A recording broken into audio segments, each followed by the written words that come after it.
Rhythm recording studio Bhagalpur.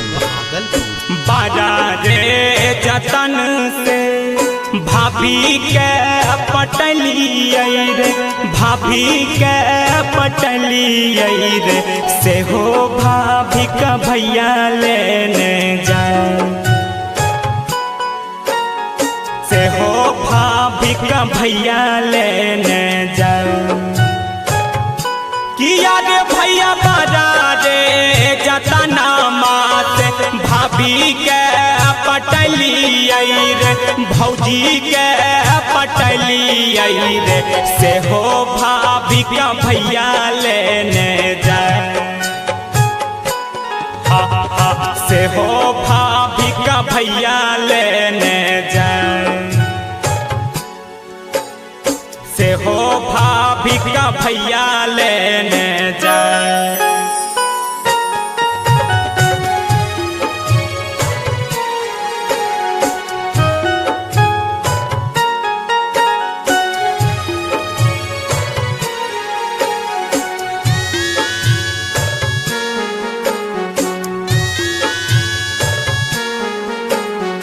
दामी दाम किनी किनी लहंगा सारी दलिए रे, लहंगा सारी दलिए रे, तबो फौजी भैया संगे जाए, तबो फौजी भैया संगे जाए।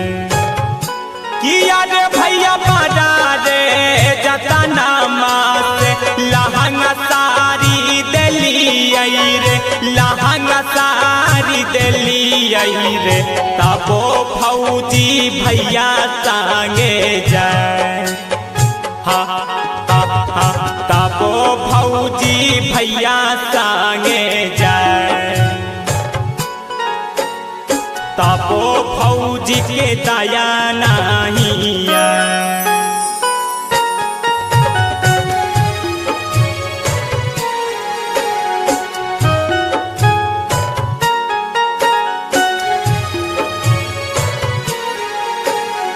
Rhythm recording studio Bhagalpur.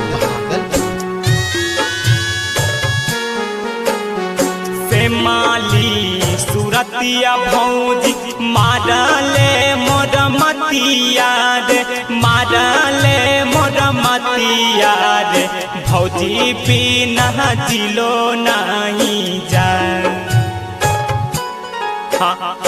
भौजी बिना जिलो नहीं जाए।